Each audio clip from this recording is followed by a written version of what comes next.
This is part 2 of our program. During the part 1, I discussed some of the myths related to CSS essay writing, and then I was explaining the choice of topic and the 7 steps of essay writing, out of which we have so far reached the step number 4 of thesis statement writing. This was where we took the break in part 1. Thesis statement में जो हम sentences wise, जैसे मैं आपको बता रहा था पहले,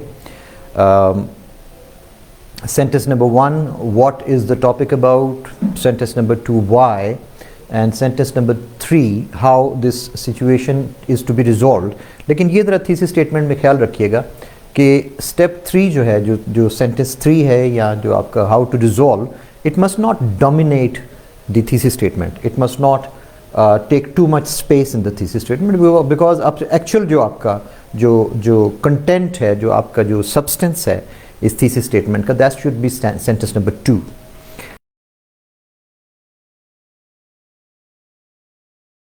And step 5 is the logical sequencing. अभी तक आपने माइंड मैपिंग जब की और उसके बाद थीसिस स्टेटमेंट हमेशा पहले रफ कंपोज करनी है. ये नहीं करना कि हम जब लिखेंगे ऐसे के अंदर तो डायरेक्ट उसको लिखेंगे. हमेशा इसको प्रेसी की तरह हमेशा इसको रफ जो है वो करना होता है. आपने कंपोज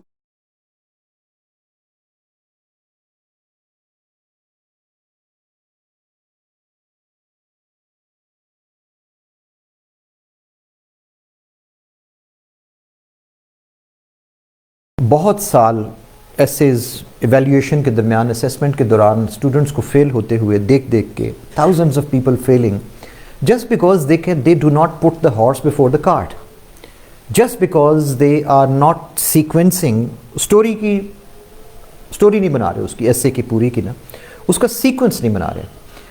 अब देखिए, लॉजिक का, क्रिटिकल थिंकिंग का एक इंतहाई बेसिक एस्पेक्ट है कॉज एंड इफेक्ट. कोई बहुत बड़ी साइंस नहीं है.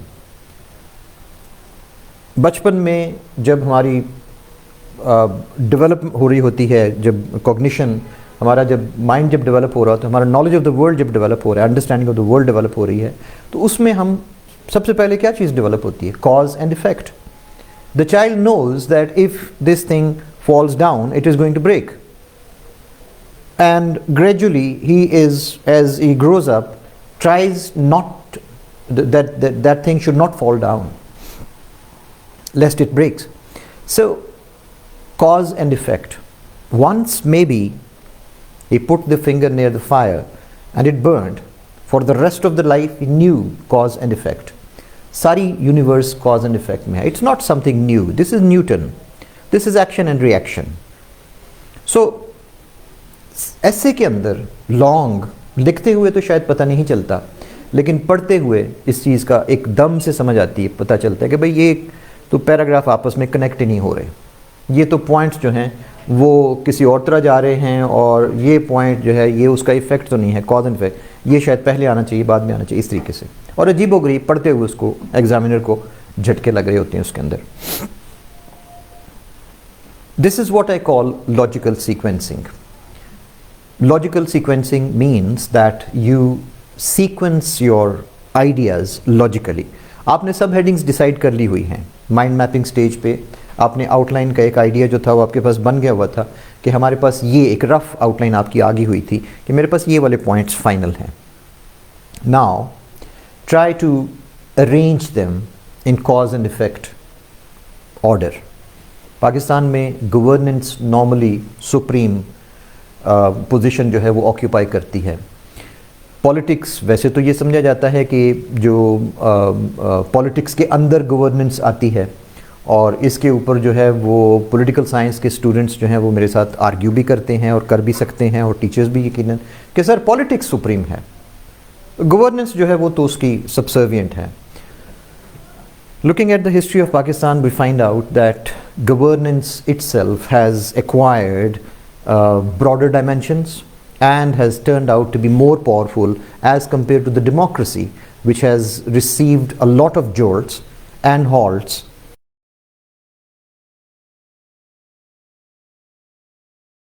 a polity, hardly I would say a coherent body in itself. We have episodes of democracy scattered across the history of Pakistan, जिसकी वजह से governance has become stronger. We are not going into the discussion of whether politics is more important or governance is more important, because मेरा जो मकसद है वो सिर्फ outline को अरेंज करना है कि आपके पॉइंट्स जो है वो कॉज एंड सीक्वेंस उसका जो है वो ठीक हो। गवर्नेंस को मैं टॉप पे इसलिए रखता हूँ कि बाज़ औक़ात आप सिर्फ गवर्नमेंट का नेशनल लेवल की चीज़ों का तो जिक्र नहीं कर रहे।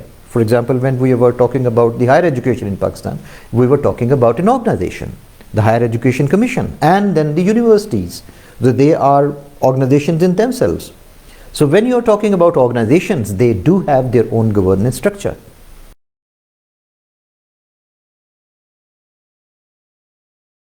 नहीं कर रहे कि गवर्नेंस ज़्यादा इंपॉर्टेंट है कि पॉलिटिक्स के अंदर गवर्नेंस आती है। We are not talking about the topic itself, we are just using this as a cause and effect. Governance influences politics to some extent in Pakistan, and although politics should influence, but this is how it is happening. So, and politics then influences economy.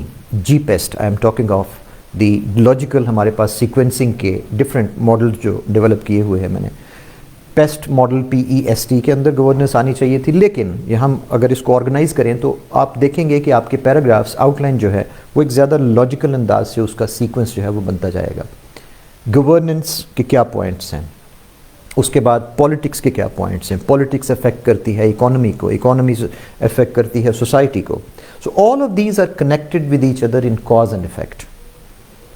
सो एक method इसको आपकी outline को organise करने का जो है वो ये भी है कि आप GPEST मॉडल जो है ये अप्लाई करते हैं, जिसके थ्रू आप और सोसाइटी फिर आगे फिर टेक्नोलॉजी को या टेक्निकल पॉइंट्स हम आखिर में जो है वो लगाते हैं। Technical means related to the topic. For example, education का टॉपिक है तो उसमें सिलेबस, करिकुलम, ये चीज़ें जो है ये टेक्निकल पॉइंट्स हैं। This sequence helps students in arranging the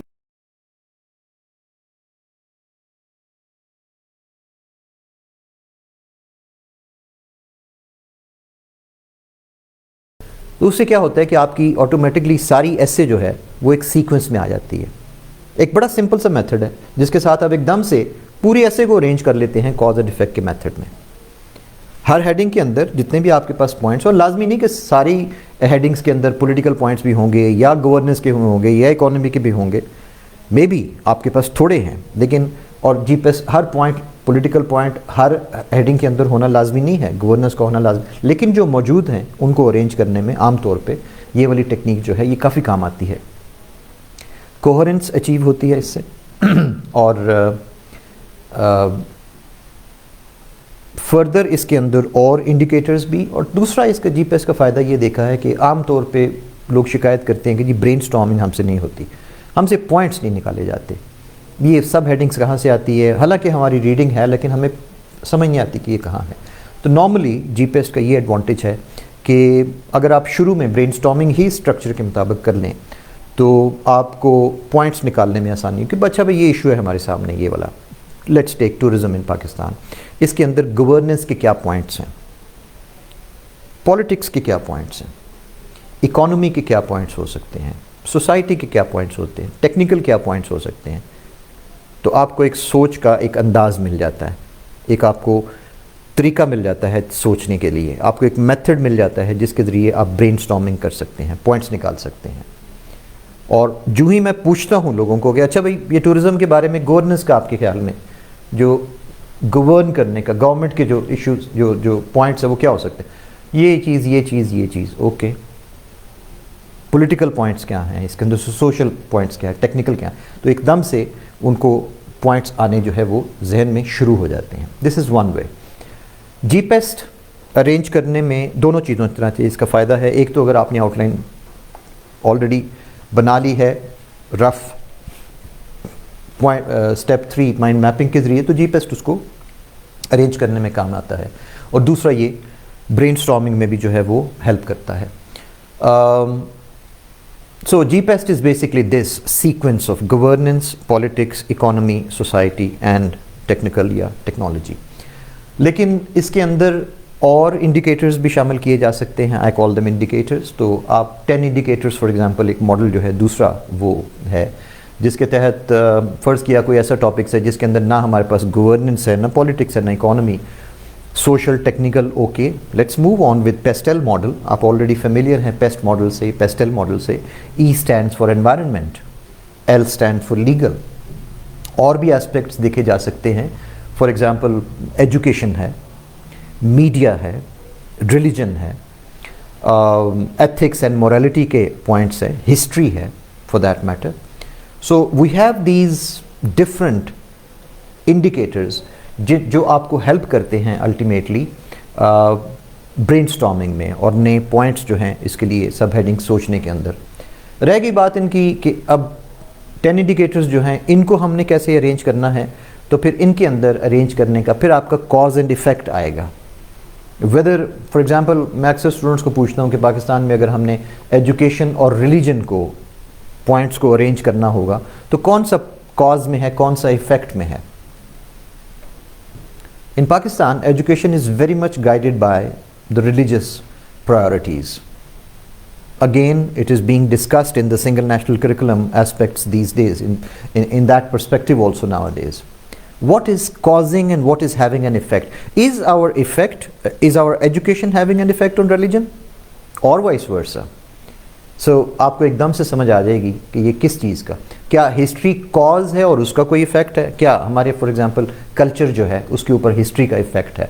तो हिस्ट्री से आपको कॉज और फिर उसका उन ट्रेडिशंस जो हिस्टोरिकल हैं उनका इफ़ेक्ट आपको currently patriarchy for example, women empowerment के ऊपर जो जो जो जो पॉइंट्स हैं आपकी उसके ऊपर इफ़ेक्ट है. पैट्रियार्की हिस्टोरिकल में जाती है. दिस मीन्स हिस्ट्री कॉज में आएगी और उसके बाद सोशल पॉइंट्स आएंगे उसके.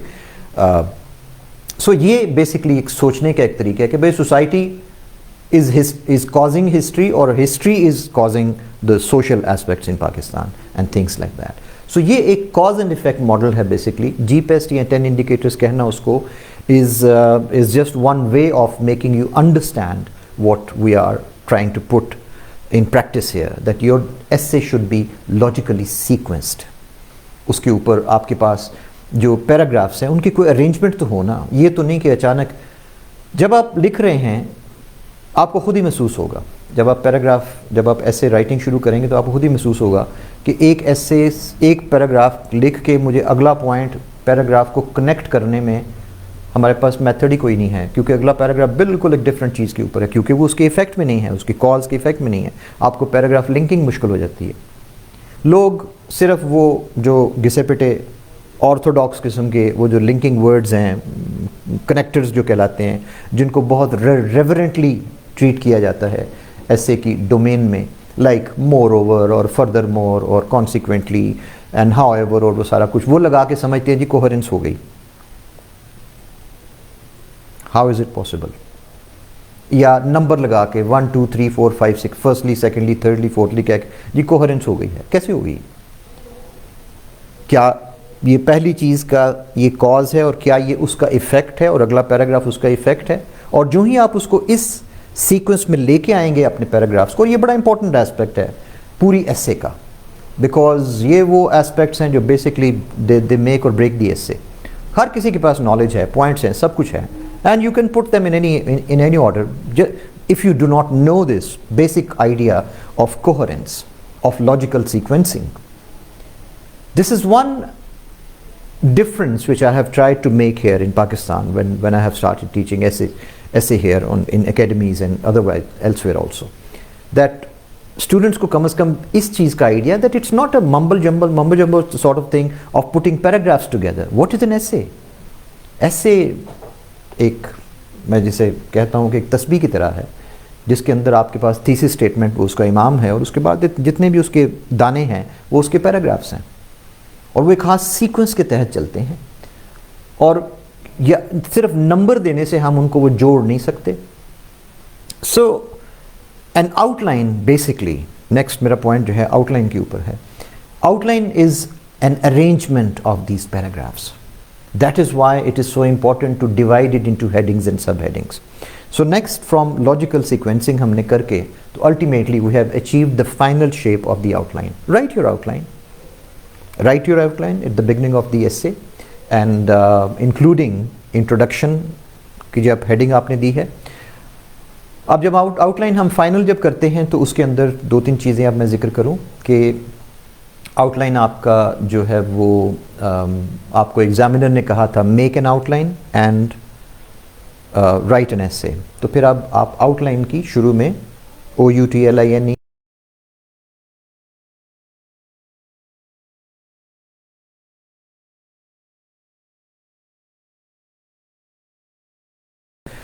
it's against the spirit of the introduction paragraph, because when I explain the introduction paragraph you will find out that you're not discussing the essay in introduction. तो points वहाँ पे किस लिए लिखे जा रहे हैं?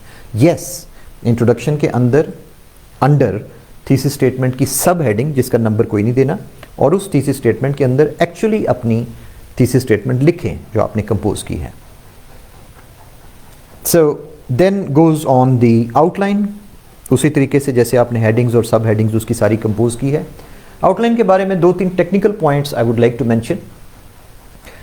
पीपल आर कंफ्यूज कि जी ये फ्रेजेस में लिखनी चाहिए या सेंटेंसेस में लिखनी चाहिए. Both are okay as long as you keep the sentences short, as बल्कि यू कहना चाहिए as long as you can keep the sentences short. I have seen outlines where the students have gone into 5 lines of एक sentence है 5 lines का और वो एक सब हेडिंग है. What are you doing? Outline है क्या? Outline is a table of contents. It just tells what the essay is about, what the essay contains. Yes, your subheadings should be self-explanatory. इसलिए सिर्फ 2 words की लगा देनी कि जी education system या balance of payments. क्या मतलब भाई बैलेंस ऑफ पेमेंट्स यानी कोई प्रॉब्लम? करप्शन. सब हेडिंग क्या करप्शन? अच्छी चीज़ है बुरी चीज़ है क्या है? Write down that how corruption is affecting the utility of the system. तो फिर समझ आती है. आउटलाइन की जो सब हेडिंग्स हैं और हेडिंग्स हैं इसके लिए बेस्ट गाइड है आपके पास न्यूज़पेपर की हेडलाइंस.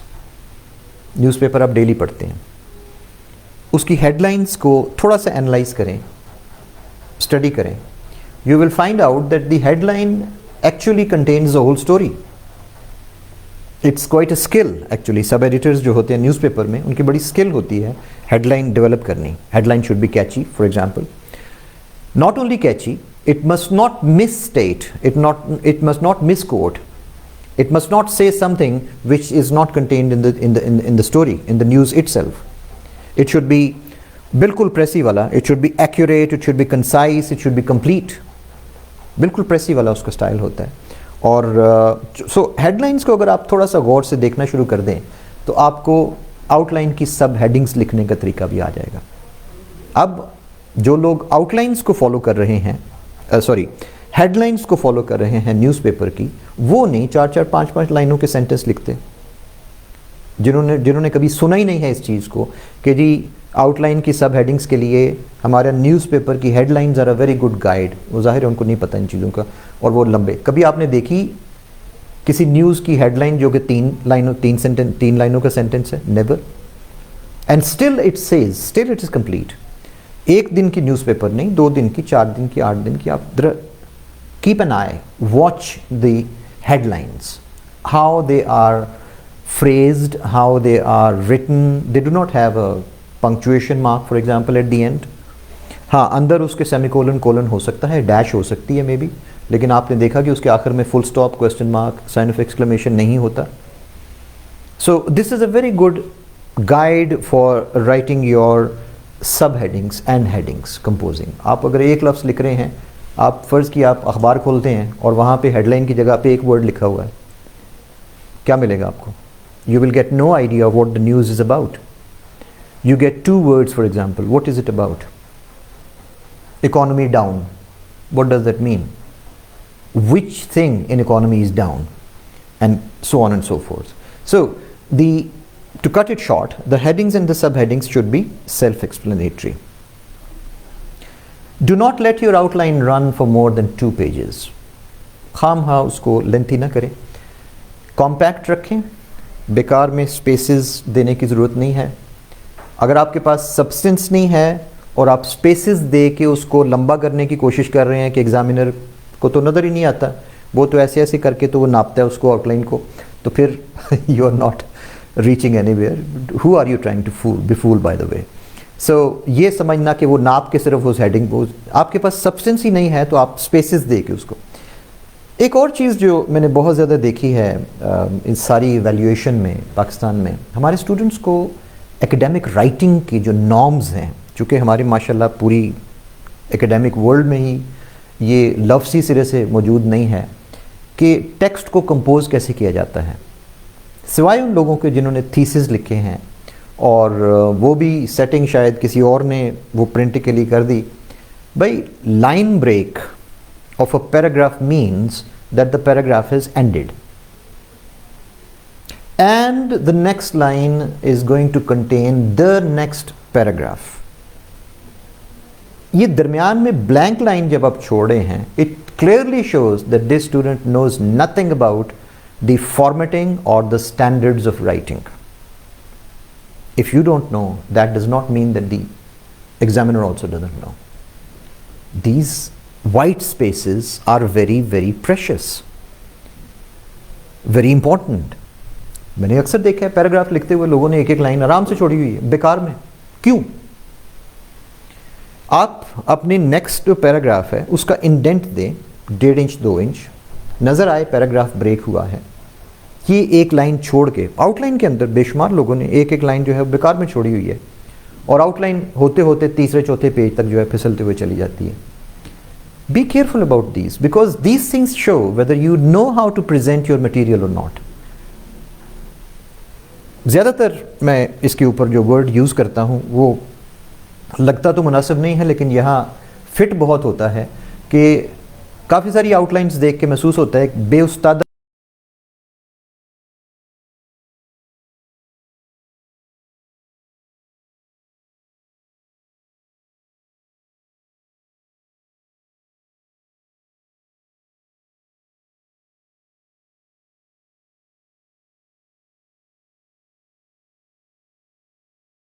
आपके साथ।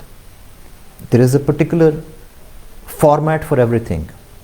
If you are writing an outline, you have to follow the format. You are writing text, you are writing composition.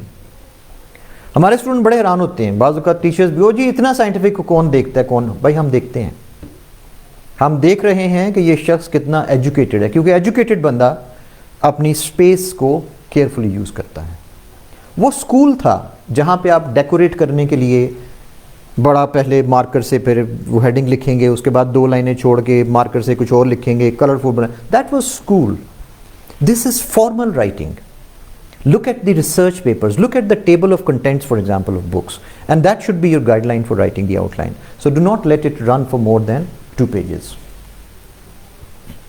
Whether you are writing phrases or sentences, it should not. So this is outline writing, and then the next stage is your essay starts from the introduction paragraph. Outline जब आपने लिखा है तो उसके अंदर जब आपके पास heading सब हेडिंग्स आ गई, कंक्लूजन के अंदर ज़ाहिर है कुछ नहीं लिखा जाएगा। अगर आप कुछ लिख रहे हैं तो एक्स्ट्रा है। आउटलाइन में ज़रा एक चीज़ ख्याल रखें कि हमारे स्टूडेंट्स बाद वक़्त बहुत ज़्यादा थ्योरेटिकल हो जाते हैं। They think the outline is the essay. Myth है ना कि जिसकी आउटलाइन अच्छी है उसकी एग्जामिनर वो बड़ा इंप्रेस होगा, तो हमारे मन ने कहा अच्छा चलें ऐसे की तरफ तुम ध्यान नहीं देंगे। वो आउटलाइन लिखने में ही अच्छा खासा टाइम लगा जाते हैं, and then they lose control of their time also.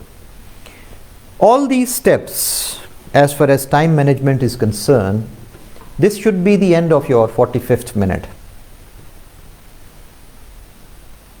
Writing the outline, right from the time that I started it. मैंने आपसे कहा था, it is 2 o'clock, 3 minutes, 2:03 when you have received the paper and you're looking at the topics.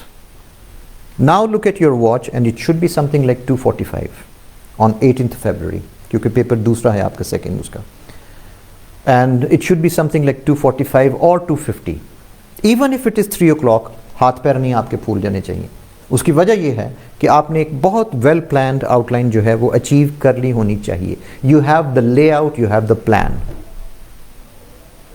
बहुत से लोग कहते हैं कि सर इतना लंबा टाइम अगर उसके ऊपर लगा दिया तो हम तो जनाब राइटिंग क्या करेंगे. ओके, अगर आप समझते हैं कि बगैर प्लानिंग के लिखी जा सकती है ऐसे, please go ahead, but then don't blame us for the result. Then how can you write an essay without writing an outline? First, many people believe and advise also कि जनाब पहले ऐसे लिख लें फिर आउटलाइन लिखिएगा. मुमकिन है आपने पूरी लिखी नहीं ऐसे, फिर आपके आउटलाइन में ज़्यादा पैराग्राफ हुए तो फिर एग्जामिनर ने आपको पकड़ लेना है. तो हुजूर प्रैक्टिस कब आती है? क्या आप पहली दफ़ा ऐसे लिखने लगे? Anybody who has not written minimum 8 to 10 to 12 essays as practice before the examination is bound to face problems during the examination. How is it possible? आपका इतना important exam है, आपको साल हो गया उसके लिए पढ़ते हुए, और आपने ऐसे एक भी दफ़ा 3 घंटे बैठ के लिखी नहीं है. बेशुमार मुझे ये इसके अंदर सुनने में आ रहा है मॉक्स, सर लिखी नहीं थी, सर पहली दफ़ा लिखी है. Is it my fault? You are going to deal with the most important aspect of CSS, and that is the essay, and you have not practiced it. How come? Who is responsible for this? So it's your time management, और time सिर्फ उन्हीं का manage होता है जिन्होंने practice की होती है, और जो अनप्लान्ड गए हुए हैं, अनप्रिपेयर्ड गए हुए हैं, वो तो सवा घंटा 1.5 घंटा लगाएंगे ना उसके ऊपर, आउटलाइन के ऊपर. लेकिन बेशुमार ऐसे students I know who have actually, मैंने कुछ लोगों से कहा पेपर के ऊपर लिखें, उन्होंने टाइम लिखा हो उसके ऊपर, they had written it at 9:53 या 9:48, 9:45 पे उन्होंने अपनी आउटलाइन कंप्लीट कर ली हुई है और इंट्रोडक्शन की तरफ चले गए. कंक्लूजन लाइन वर्ड लिखने के बाद 2 या 3 लाइन्स की ब्रेक दें, 2 लाइन ज़्यादा से ज़्यादा ब्लैंक छोड़ें, राइट द वर्ड जैसे आउटलाइन लिखा था उसी तरह से ऐसे का वर्ड भी लिखेंगे, और उसके नीचे अपना इंट्रोडक्शन पैराग्राफ जो है वो स्टार्ट कर दें. Before going into that I would like to address the some of the questions which we received during the break. One was where can we put overview paragraph. जब मैं आगे आ रहा हूँ ऐसे राइटिंग में तो उसके अंदर overview paragraph राइटिंग जो है वो भी आ जाएगी. Please tell about 4 types of essay. Yes, let me complete the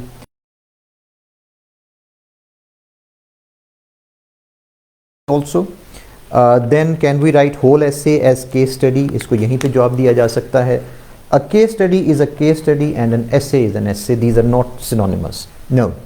A case study cannot become an essay. It will become a report which has a different, a case study has a different paragraph structure. It has a different body structure. It has a completely different even diction also. And case study also, it has a different composition altogether. It does not necessarily follow the essay format. So case study cannot be a full essay जो है case study के तौर पे लिखना गलत होगा, वो report बन जाएगी which is not an essay. And another question is how CSS essay is different from PMS. This I can address right now.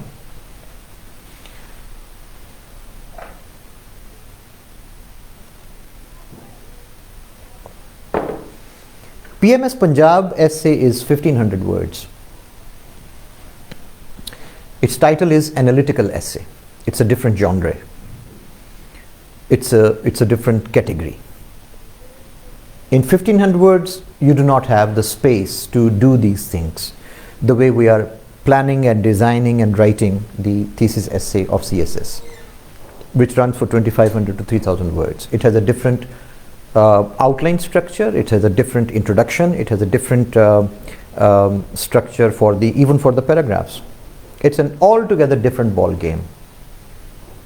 This would also explain why many people who have passed PMS essays with flying colors, something like 60 plus, 70 plus marks लेके CSS की essay में उनके 17 number आते हैं.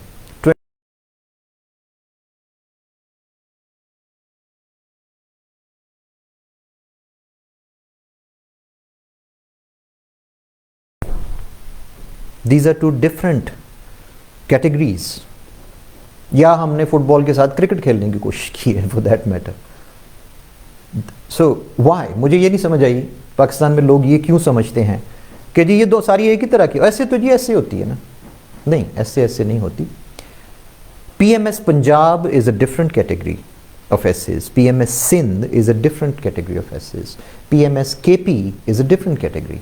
PMS KP is for 2500 to 3000 words. But then how does it differ from the CSS?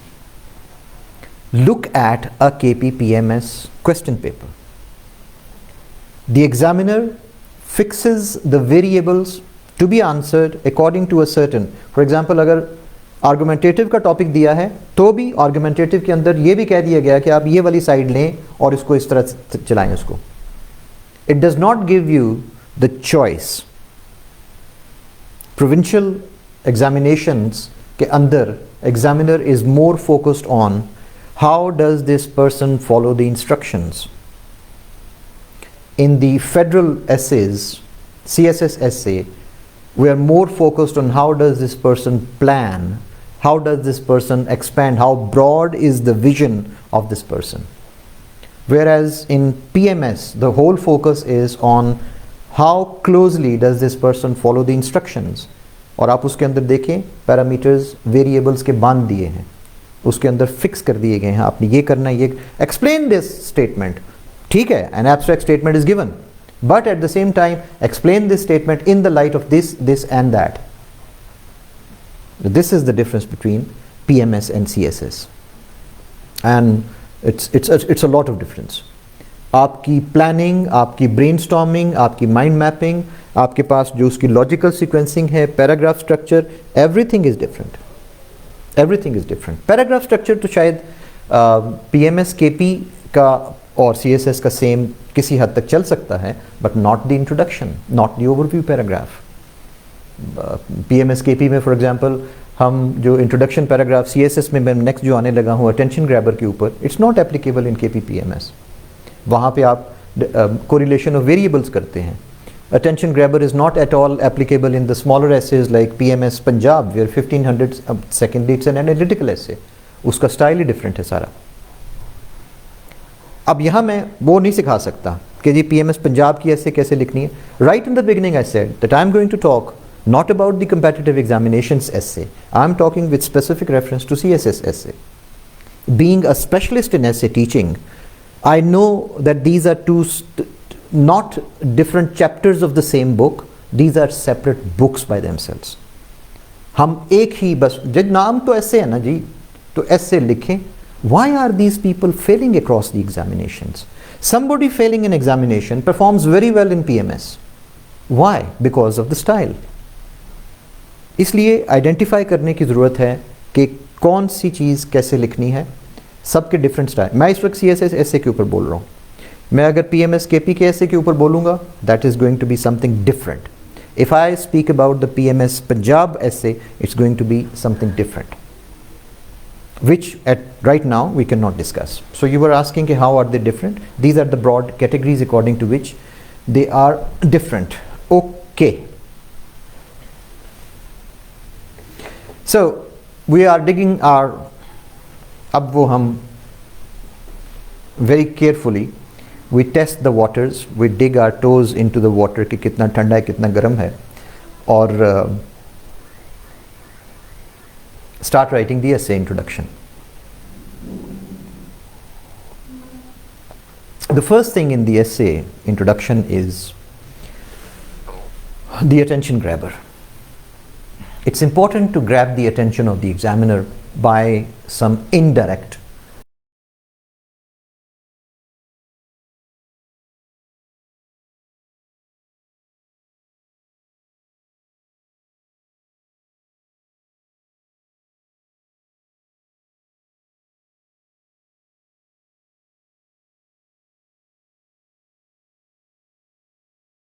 this person for the next 10, 12, 15 pages, and the person is not bound to read your essay just as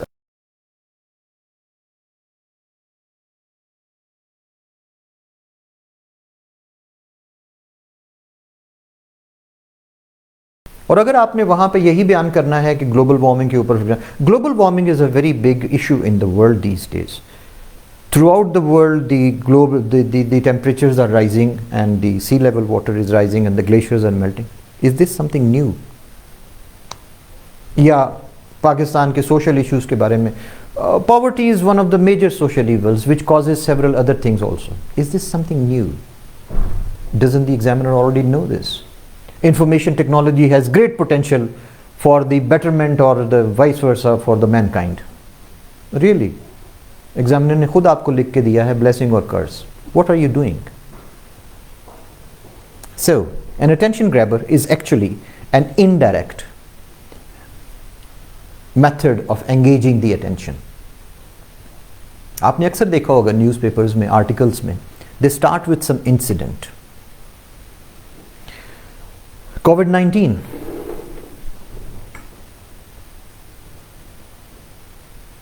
अगर हम start करेंगे इसको, corona virus breakout was, it took place in Wuhan, China in November 2019, and soon the whole world was taken to this. Is you आप एक newspaper article start कर रहे हैं. The essay does not start like that. It has to grab the attention of that person. COVID-19, for example, one of my favorite attention grabbers would start as, the moment he opened his eyes, he decided to beat his own record of getting ready in less than 20 minutes. One sentence. Whirling through his apartment, when the next time he checked time, it was 18 minutes and he was fully ready. Full stop. A triumphant smile erupted on his face, because the next 2 minutes he was going to spend in maybe listening to some music while going downstairs to his car. 3. Sentence number 4. When he tried to grab the car keys from the back of the door,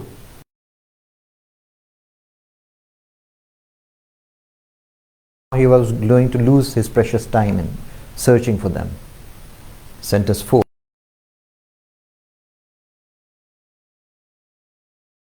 Street, all the cars were parked.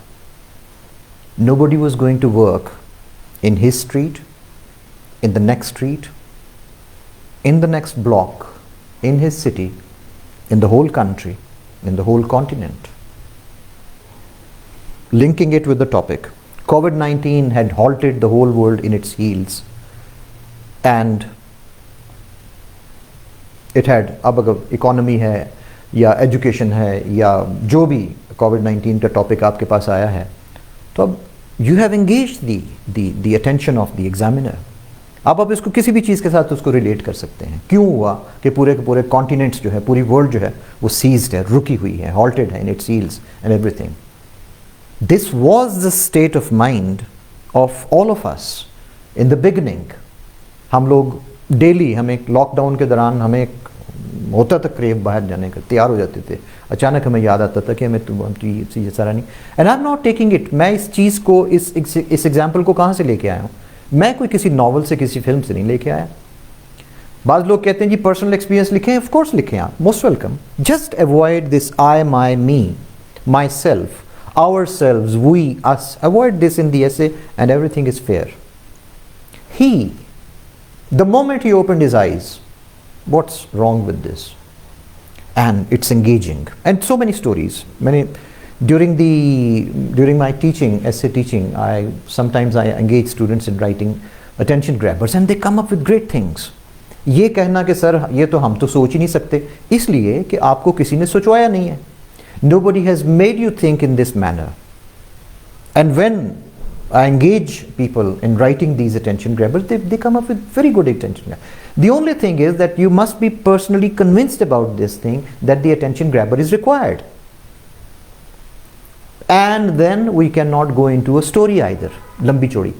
Quotation. Attention grabber और क्या हो सकता है? Quotation है. अब quotation अगर आपने लिखी है तो पैराग्राफ के अंदर लिखें प्लीज़, और उसको पैराग्राफ के साथ लिंक करें, उसको एलैबोरेट करें और उसको थोड़ा सा चलाएं कि वो कोटेशन आप रेलिवेंट क्यों है टॉपिक के साथ.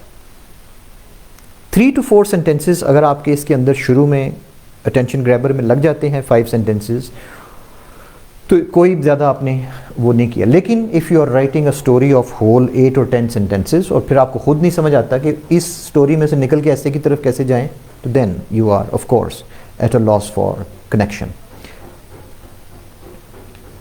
Introduction must also show the examiner what is included in the essay. You have already written the outline, which shows in a very good form the contents of the essay. So you go on with the contents of the essay, write down the outline but briefly in about 8 to 10 sentences. Combine करें outline के points को. हमने पूरी story यहाँ पे सारी outline हमने लिखनी तो है, लेकिन पॉइंट्स को कंबाइन करके रीफ्रेज करें बेशक, लेकिन ये कि एग्जामिनर को ये पता होना चाहिए कि कंटेंट्स हैं क्या, इस एसे के अंदर क्या क्या चीज़ें शामिल हैं. एंड द लास्ट पार्ट, अब मैं डिवीजन में आ गया कि टाइप्स ऑफ एसेज में. एक्सपोजिटरी एसे में आपके पास last part should be the thesis statement. अब यहाँ पे मैं तकसीम शुरू कर देता हूँ. एक्सपोजिटरी एसे में you have the attention grabber, you have the reflection of the outline, और आखिर में आपके पास thesis statement. Same to same words जो आपने आउटलाइन में लिखी थी. Do not change the words और the thesis statement will change. If you change any words or their arrangement, definitely the whole thesis statement is going to change. So keep it the same. जो लोग समझते हैं repetition है, no. ये दो separate entities हैं. Outline एक separate entity है और essay एक separate entity है. एक question वो भी होता है कि जी क्या outline के words जो हैं वो गिने जाते हैं इसके अंदर essay writing के अंदर के नहीं? No. Outline is separate, उसके words essay की count में नहीं आते, इसलिए वो एक सेपरेट एंटिटी है. इंट्रोडक्शन का पैराग्राफ. सो आपके पास डिवीजन ये है कि एक्सपोजिटरी एसे में the introduction has attention grabber. Attention grabber तीनों टाइप्स के एसेज में आता है, आर्गुमेंटेटिव में भी और एब्स्ट्रैक्ट में भी. एक्सपोजिटरी में थीसिस स्टेटमेंट हम आखिर में लिखते हैं. आर्गुमेंटेटिव में अटेंशन ग्रैबर के बाद हमें थीसिस स्टेटमेंट लिखनी पड़ेगी, बिकॉज हमने अपना स्टैंस बताना है कि हमारी एसे किस तरफ जो है वो जा रही है. और उसके बाद एब्स्ट्रैक्ट एसे में हमने थीसिस स्टेटमेंट बिल्कुल शुरू में लिखनी होती है, बिकॉज एब्स्ट्रैक्ट एसे टोटली एक हर शख्स ने डिफरेंट तरीके से इंटरप्रेट करना है. सो शुरू में हमें बताना पड़ता है कि किस तरह की हमारी अप्रोच है और हम इसको किस तरह लेके चलेंगे. सो ये है थीसिस स्टेटमेंट की प्लेसमेंट का question. So this is your introduction paragraph. अब आ जाते हैं हम ये ओवरव्यू पैराग्राफ के ऊपर, जो क्वेश्चन भी है और मेरा पैराग्राफ नंबर 2 जो है. देखिए ओवरव्यू है बेसिकली टॉपिक के बारे में. अक्सर लोग इस ओवरव्यू को गलती से एसे की जो कोई डिटेल है उसके लिए कोशिश करते हैं यूज़ करने की. You just define the correlation, क्योंकि मैंने आपको इंट्रोडक्शन में गुंजाइश नहीं थी छोड़ी टॉपिक को डिस्कस करने की. आपके पास फॉर एग्ज़ाम्पल अगर ये आया हुआ था टॉपिक क्लीन एनर्जी के बारे में, या क्लाइमेट रिस्पॉन्सिबिलिटी के बारे में, या विमेंस सोशल और लीगल प्रोटेक्शन के बारे में, तो ये टर्म्स कहाँ डिफ़ाइन करनी है, या इंफॉर्मेशन टेक्नोलॉजी ब्लेसिंग कहाँ पे डिफ़ाइन करनी है. इन सब के लिए हमने गुंजाइश रखी होती है पैराग्राफ नंबर 2. और इसके लिए ओवरव्यू पैराग्राफ वर्ड्स आउटलाइन के अंदर नहीं आएंगे. ओवरव्यू पैराग्राफ डिफाइन करता है कि बेसिकली टॉपिक क्या है, उनकी आपस में कोरिलेशन क्या है, और फिर ये कि उनकी अगर आपको डेफिनेशंस की ज़रूरत है तो लिखें बेशक वहाँ पे. This is your second paragraph which just breaks down the topic, interprets it and does not go into the essay. Essay की डिटेल्स में ये नहीं जाएगा. Then you start your third paragraph. Normally third paragraph जो है वो आपकी जो डिस्कशन, आपकी जो आउटलाइन थी उसके पॉइंट्स जो हैं वो डिस्कस होने शुरू हो जाते हैं. I will talk about the body paragraphs now. Academic paragraph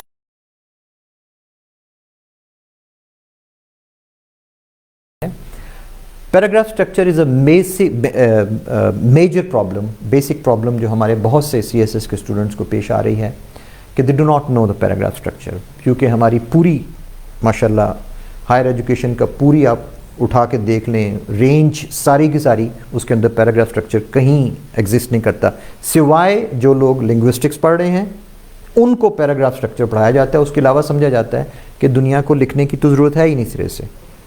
so paragraph structure की बहुत ज़्यादा प्रॉब्लम है. बाज़ लोग 2 लाइनों 2 सेंटेंसेस को मिला के समझते हैं पैराग्राफ बन गया. बाज़ लोग 10-12 सेंटेंसेस लिखते, समझ नहीं आती पैराग्राफ क्या है. A paragraph is like a building block of an essay. It has very clear 5 sentence, basic 5 sentences structure. The first sentence is your topic sentence. The second is your explanatory sentence, जो topic sentence को explain करेगा. और third sentence is the supporting point, जो उसको जैसे मैंने पहले भी कहा कि expand करेगा paragraph की scope को. और सेंटेंस नंबर 4 में आपने फिर एविडेंस देनी है. जो आपने सपोर्टिंग पॉइंट दिया है उसके लिए फिर हमें एविडेंस चाहिए, उसके लिए जो पहले बात हो चुकी है बड़ी डिटेल से, रेफरेंस और वो सारा कुछ. And sentence number 5 is the concluding sentence. That paragraph must be closed, must be summed up properly. आप ये नहीं हो सकता कि एग्जाम्पल देते देते अचानक पैराग्राफ ख़त्म हो गया है. अगर आप अपने पैराग्राफ को वाइंड अप नहीं कर रहे, मीन्स आप अपना पैराग्राफ कंप्लीट नहीं कर रहे. बेशुमार एसेस देखी हैं जिनमें पैराग्राफ्स इनकम्प्लीट, आखिर में जो है वो एग्जाम्पल दी हुई है और कंक्लूडिंग सेंटेंस का कॉन्सेप्ट ही नहीं है. सो ये आपकी रिस्पॉन्सिबिलिटी है. Educate your self on structuring a paragraph, writing a paragraph.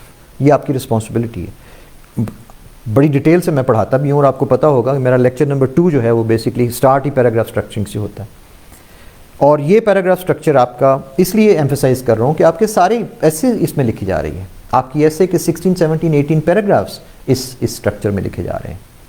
Yes, it may go into 7 sentences. There may be another supporting point supported by the evidence. There may be another supporting point. 2-3 supporting, 2-3 examples भी दी जा सकती हैं. But then वो सारी example, वो सारी evidence बगैर reference की कोई मानी नहीं रखती. So this is how your paragraphs move on, just like your arrangement of the outline, and then you reach the conclusion. अब यहाँ पे दरमियान में एक चीज़ ऐड करने की मुझे ज़रूरत है, linking the paragraphs. ये जब हम आमतौर पे पैराग्राफ राइटिंग कर रहे होते हैं तो उस वक्त ज़रा ये चीज़ स्लाइटली ओवरलुक्ड होती है, क्योंकि पैराग्राफ स्ट्रक्चर में हम आपको एक पैराग्राफ अचीव करना, लिखना जो है वो प्रैक्टिस करवा रहे होते हैं. Linking is a very important step in essay. जैसे मैंने कोहेरेंस उस वक्त भी बोला है इसके अंदर. बाज़ लोग ये समझते हैं कि पैराग्राफ्स को नंबर लगा देंगे तो लिंकिंग हो गई है, which is again self deceptive sort of a device. Number लगाने से कभी कोहेरेंस पैदा नहीं होती. इसकी मिसाल मैं यूँ दिया करता हूँ कि क्राउड में से 4-5 लोगों को इकट्ठा कर लें, निकाल लें उनको 5 लोगों को और उनको नंबर लगा दें 1 2 3 4 5, तो क्या वो एक ही फैमिली के बन गए सारे के सारे? They are strangers to each other. So हमारे इस तरह से पैराग्राफ जो है उनको इकट्ठा किया जाए 1 2 3 4 5, जो है अलग अलग लोग फैमिलीज़ के, उनको इकट्ठा करके कहते हैं ये एक फैमिली हो गई है. It can not be. So you have to sort out siblings और एक ग्रुप के या कज़न्स एक दूसरे से मिलते जुलते तो होंगे, तो उनको मिला के आप ग्रुपिंग करेंगे ना. तो this is how the paragraph needs to be. और जैसे मैंने पहले बयान किया कि आपका जो सिर्फ कॉन्सिक्वेंटली और हाउएवर और मोर ओवर और फर्दर मोर और मूविंग ऑन लगाने से पैराग्राफ्स कनेक्ट नहीं हो जाते.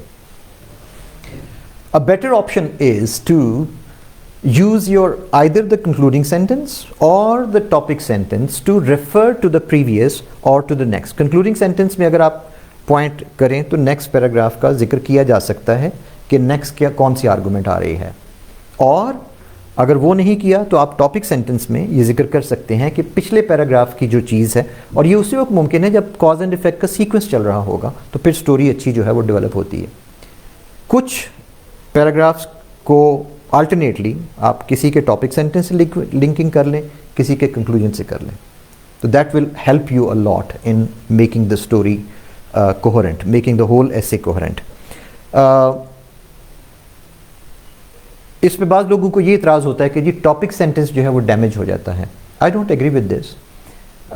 टॉपिक सेंटेंस डैमेज तो तब हो कि जब आपने टॉपिक सेंटेंस को उसका पार्ट नहीं बनाना. उसका topic sentence will remain there. इसीलिए हमेशा कहते हैं कि topic sentence should be simple, because उसने एक लिंकिंग फ्रेज भी लेके आनी है अपने साथ शुरू में. हमारे स्टूडेंट चूँकि टॉपिक सेंटेंस बड़ा कॉम्प्लिकेटेड लिखते हैं, इसलिए ये लिंकिंग फ्रेज साथ लगाने में उनको लगता है कि जैसे टॉपिक सेंटेंस बहुत लंबा हो जाएगा. No, break your topic sentence into 2 parts. Actually ज़्यादातर चीज़ें जो आप टॉपिक सेंटेंस में लिख रहे हैं वो सेंटेंस नंबर 2 की होती हैं, जहाँ पे आपके पास एक्सप्लेनेशन आ रही है या रीजनिंग आ रही है उस टॉपिक सेंटेंस की. So learn this thing, how to phrase your paragraph, how to link it with the previous paragraph, और इस तरह से आप लिंकिंग करें तो ये एक अच्छी एसे की पहचान है जिसके नंबर मिलते हैं अच्छे। रीचिंग द कंक्लूजन, कंक्लूजन के पैराग्राफ को मार्क करना बड़ा ज़रूरी है, बताना बड़ा ज़रूरी है एग्जामिनर के कि भाई ये वो झंडी हिलाएं कि भाई आखिरी डब्बा आ गया। Conclusively, in conclusion, summing up the argument, summing up, in summation, बेशुमार वर्ड्स हैं जो यहाँ लिखे जा सकते हैं in a nutshell. And write your conclusion paragraph properly, उसके लिए टाइम ज़रूर रखें। ये समझना कि हम भागते भागते बस कंक्लूजन जो है आखिर में लिख देंगे, तो this shows your lack of time management, कि आपको टाइम मैनेज करना नहीं आता। टाइम मैनेज कर लेते हैं लोग, देखो एथलेटिक्स में लोग रेस हमसे 1000 मीटर दौड़े तो पता नहीं कितने मिनट्स में हम दौड़ेंगे, लोग सेकंड्स में करते हैं, 100 मीटर सेकंड्स में करते हैं, हमें पता नहीं कितने मिनट्स लग जाएंगे उसके अंदर। हाउ? Through practice. और अगर प्रैक्टिस करनी ही नहीं है, पहली दफ़ा जाके रेस में दौड़ना है, तो यकीनन हम 1 घंटे में करेंगे और बाकी लोग जो हैं वो 10 मिनट में कर चुके होंगे, और something like that. So that is why conclusion से अगर पैराग्राफ आपसे मिस हो रहा है तो इसलिए मिस हो रहा है कि आपकी प्रैक्टिस नहीं है, आपकी टाइम मैनेजमेंट नहीं है। Last thing on time management is, before I move into the types of essays on time management is कि जब आप टाइम मैनेजमेंट करते हैं तो आप सब चीज़ों की अलग अलग करें। आप अपना टॉपिक लेके आउटलाइन लिखने तक अपने आप को टाइम करें ज़रा। पहली दफ़ा शायद आपको 1.5 घंटा लगे, पहली दफ़ा 3 घंटे लगे, बेशक लगे, doesn't matter. If you keep on practising you will find out कि ये श्रिंक होते होते टाइम 45-50 मिनट्स पे आ गया। Do not attempt the outlines of known topics, जो आपने पहले टॉपिक्स देखे हुए, इसलिए कि वो जो टॉपिक का वो जो होता है ना ब्रेक डाउन का, वो जो शुरू का जो शॉक है, देखें शॉक तो होना ही होना है definitely. 18th of February 2 o'clock when you look at the question paper you are going to be shocked, anybody। मैं मतलब लास्ट टाइम 18,500 लोग अपीयर हो रहे थे, everybody, you are definitely going to get that jolt. वो jolt जो है वो नालायकी की निशानी नहीं है। Everybody looks at the news at the question paper, it's always a challenge, it's always surprising because you're looking at the new variables, new words, new terminology, all these things, new combinations.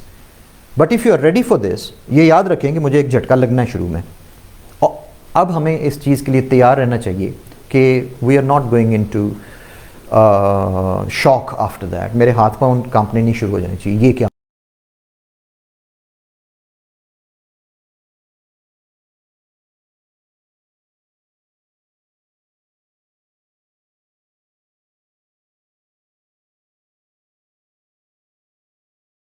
हैं। For those moments they phase out, लेकिन उनकी calculation होती है कि 6 seconds के लिए मैंने बिल्कुल फेड आउट हो जाना है, और मेरे ब्लड नहीं जा रहा, मेरे ब्रेन को मैंने फेड आउट हो जाना है, और उनको पता होता है कि 5-6 सेकंड्स में मैंने झटका करना है और एकदम से मैंने वापस आ जाना है। सो ये चीज़ें शुरू में आपको, ये कोई अजीब बात नहीं है। जैसे मुझे स्टूडेंट्स कहा सर हमने तो टाइम वो क्वेश्चन पेपर देखा तो हम शॉक में आ गए।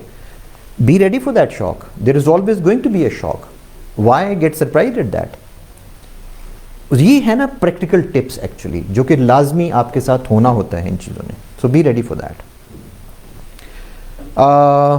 सो that was the discussion about the essay. I am going to come to the types of essays now. और अब ये चीज़ें थोड़ी सी फ़र्क कैसे होगा, ये जो लास्ट फ्यू मिनट्स हैं इसके अंदर काफ़ी सारी चीज़ें मैंने कवर कर ली हैं। आर्गुमेंटेटिव एसे सिर्फ arrangement of the paragraphs different है, otherwise everything is the same। thesis statement उसकी conclusion paragraph and its paragraph structure, everything is the same। the only thing is argumentative basically essay is descriptive या expository essay जो थी उसके अंदर तो आप it's like a speech। आपने बात करनी शुरू की, आप one way आप अपनी speech करके चले गए, nobody saying anything। जवाब में आपको किसी ने काउंटर नहीं किया बीच में कि जनाब आप ये जो कह रहे हैं ठीक नहीं है, nobody says that। स्पीच आप करके चले गए, expository essay finish। Argumentative essay is when there are two aspects and you are being questioned which aspect do you think is more valid। आप किस साइड पे हैं? जी हम दोनों साइडों पे हैं, हमारे नज़दीक ये भी ठीक है, ये भी ठीक है। नो, आपको 51-49 होना पड़ेगा, 60-40, 70-30 आपको होना पड़ेगा। ये वाली चीज़ इस तरीके से लोग समझते हैं कि जी दूसरी साइड का जिक्र ही नहीं करना। रेस्ट एश्योर्ड, फिक्र ना करें, आपने दूसरी साइड का भी जिक्र करना है और आपने ही जिक्र करना है। Why is argumentative essay so interesting and so positively viewed in CSS circles? Because it shows that you have a critical mind. You can think critically. भाई ये चीज़ इस तरीके से, मेरे ख्याल में ये चीज़ इस तरीके से है, your thesis। लेकिन बाज़ लोग ये भी समझते हैं कि ये ऐसे नहीं है, एंटीथीसिस, सिंथेसिस। लेकिन उन लोगों की बात में ये गलत है, वो एप्लीकेबल नहीं है, इसलिए मेरा थीसिस दुरुस्त है, synthesis. An argumentative essay has 3 parts. I repeat, an argumentative essay has 3 parts, not 2 parts. ये जो समझा जाता है हमारे यहाँ कि आप इधर की बात भी कर दें और उधर की बात भी कर दें और उनको दोनों को मिला के तो दरमियान में आखिर में वो आप कंक्लूजन निकाल दें, फेलियर, फार्मूला फुल फेलियर। जिस तरह पास होने का फार्मूला होता है उसी तरह से फेल होने का भी फार्मूला होता है। A very good formula for failure is that you mention both sides of the argument without mentioning the third dimension. The third dimension is synthesis. आपको thesis का पता है, antithesis का मालूम है, कोई ज़्यादा उसके अंदर डिफरेंस नहीं होता, कोई ज़्यादा पेचीदा चीज़ नहीं है, इसलिए कि आपने जो बात की है आपने उसको अपोज भी करना। दूसरे लोग क्या समझते हैं, आप खुद नहीं उसको अपोज कर ले। The others think that it is not like this. आपने जो अपना जो आपका आइडिया है, दूसरा बंदा आपके साथ सामने बैठ के उसको अपोज कर रहा है, तो आप क्या आर्गुमेंट्स देंगे उसके एंटीथीसिस को काउंटर करने के लिए, जिससे आप अपनी बात को दुरुस्त साबित कर सकें? That is the synthesis. Synthesis पे काफ़ी सारे लोग कंफ्यूज हो जाते हैं कि मैं कैसे, भाई आप बहस कर रहे हैं ना आपस में, 2 बंदे बैठे आपस में बहस कर रहे हैं और आपने अपने को बात की है, दूसरे को कहा भी थोड़ी देर चुप कर जाओ, मेरा ये पॉइंट ऑफ व्यू है। दूसरा कहता है जी मैं आपके पॉइंट ऑफ व्यू से एग्री नहीं करता, मेरे नज़दीक ये चीज़ ऐसे ऐसे ऐसे है, वो चुप कर गया। अब आप कहते हैं कि आपने कह तो लिया कि ये चीज़ ऐसे है, लेकिन आपकी बात के अंदर ये चीज़ गलत है, ये चीज़ वैलिड नहीं है, ये ट्रू नहीं है, इसलिए, और आप क्यों उसको काउंटर कर रहे हैं? अपनी बात को दुरुस्त साबित करने के लिए, जो आपने शुरू में थीसिस दे चुके हैं। That is the synthesis. Synthesis के अंदर वे फॉरवर्ड शामिल होता है। बाज़ औक़ात लोग समझते हैं वे फॉरवर्ड अलग देना है, नहीं, आपकी 3 पार्ट्स जो हैं। सिंथेसिस क्या है कि भाई आपने जो बात की वो मेरी बात के मुखालिफ, वो we don't agree with that, इसको फिर इस तरीके से किया जा सकता है ना, तो आपने वे फॉरवर्ड दिया। आपने जो बात की कि जी इंफॉर्मेशन टेक्नोलॉजी जो है वो नेगेटिवली बड़ा यूज़ होती है, उसके अंदर साइबर क्राइम बहुत ज़्यादा आ गया। भाई साइबर क्राइम ठीक है, मानते हैं आ गया, लेकिन चेक्स एंड कंट्रोल्स भी तो लगाए जा सकते हैं ना। चेक्स एंड कंट्रोल्स के ज़रिए साइबर क्राइम की इस तरह से इंसिडेंट्स जो हैं, ज़्यादातर आप साइबर क्राइम देखें तो वहाँ पे हैं जहाँ पे लोगों ने चेक्स एंड कंट्रोल्स नहीं लगाए हुए। आपने वीक पासवर्ड दिया हुआ, आपने उसके ऊपर कोड ठीक नहीं किया उसको, तो फिर दैट मीन्स कि अब you are inviting the thieves. So there are methods. ये सिंथेसिस है और साथ ही साथ वे फॉरवर्ड भी है।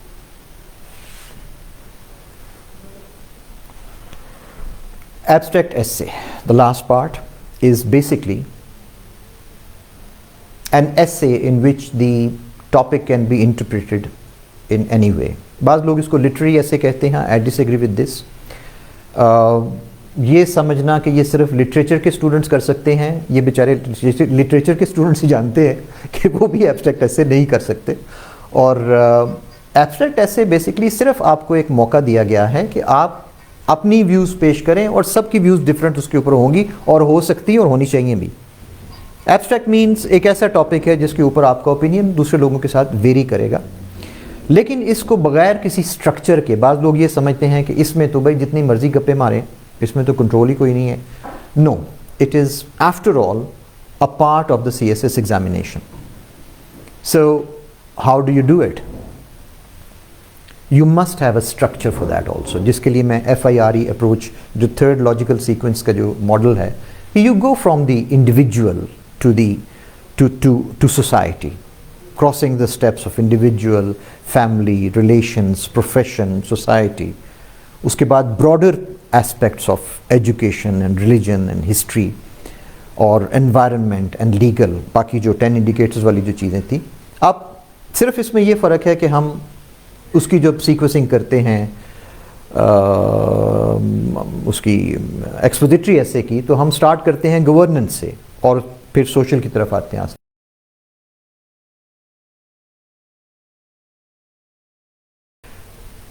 इसमें भी रेफरेंसेस देने होते हैं और इसके अंदर भी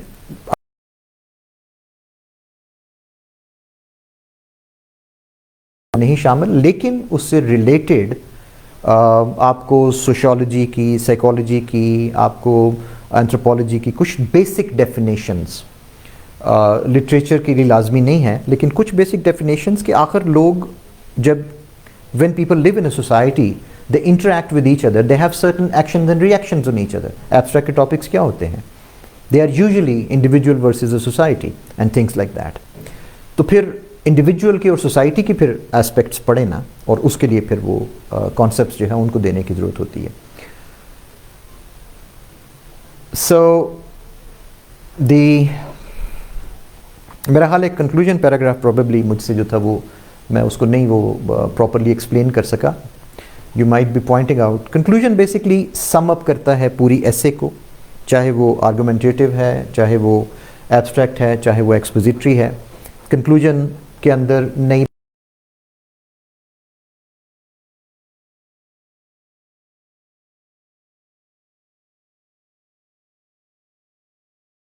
टॉपिक जो था वो जिस तरह पैराग्राफ आपने सम अप किया था, so that's how it went of.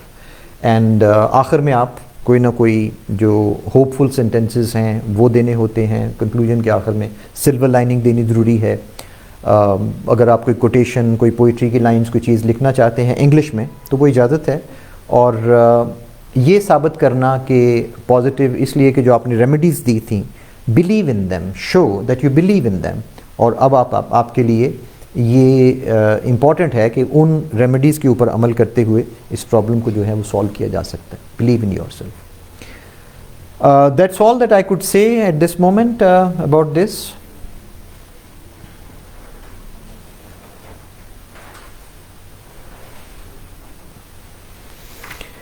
Okay, we have some question answers, some questions here which I'm expected topics. Any guess? I would be the last person in Pakistan to indulge in this. मुझे इसमें स्वाय self dissipation के और कुछ नज़र नहीं आता।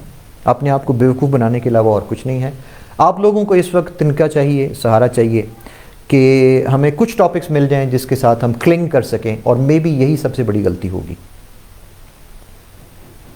You will be restricting yourself to certain topics, broad areas, and that is where you will be making a mistake. आपको मेरा जवाब पसंद नहीं आएगा, I know, because you want some definite answer. वो सारे टीचर्स जनाब गेस दे रहे हैं, आप क्यों नहीं गेस देते? सारे टीचर्स इस तरह से पढ़ा भी नहीं रहे। The method is there. आपने ऑलरेडी हमारे मॉक्स जो दिसंबर और जनवरी के थे, my guess is there. Those 2 question papers are my guess. Expected topics I can not think of more than that.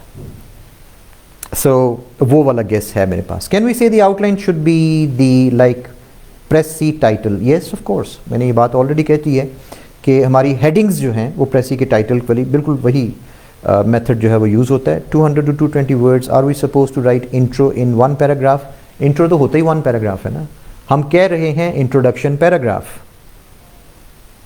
it will run for 1.5 pages, yes, 2 pages, 1.5 pages, 220 to 250 words, yes, introduction paragraph should be that long, क्योंकि आपने उसके अंदर attention grabber है, reflection of the outline है, thesis statement है, इसको कम से कम इतना तो होना चाहिए उसको। Should we give a precise description or keywords under the subheading points in the outline to show what we discussed in that specific? Not exact, not at all, not at all. Outline का ये काम ही नहीं है ना। आप outline को खामखा heavy कर रहे हैं कि जी की टर्म्स क्या हैं। भाई वो पैराग्राफ नंबर 2 हमने इसीलिए रखा हुआ है ना, आप वहाँ जाके आराम से थीसिस जैसे देखें। CSS ऐसे में हर चीज़ के लिए जगह बनी हुई है, इसलिए खामखा ना इधर उधर ख़राब ना करें चीज़ों को, ना आउटलाइन को गंदा करें, ना इंट्रोडक्शन पैराग्राफ को क्लटर करें। आपको सेकंड पैराग्राफ दिया ही इसलिए है कि आराम से जो आपके पास कीवर्ड, सब हेडिंग पॉइंट्स या डिस्क्रिप्शन कीवर्ड्स हैं वो सब कुछ वहाँ पे डिफाइन करें. You don't need anything more than that. Do we have any more questions? Thank you very much for your attention. Definitely there is going to be a lot of feedback on this, and I would be open to discussion on many of these points. हम इसको जो आपके जो comments आ रहे हैं वहाँ से भी हमें फीडबैक मिलेगा. और मेन चीज़ ये होती है, देखें, agreement disagreement are part of life. You may disagree with many things that I said. I may disagree with many things. These are our democratic rights.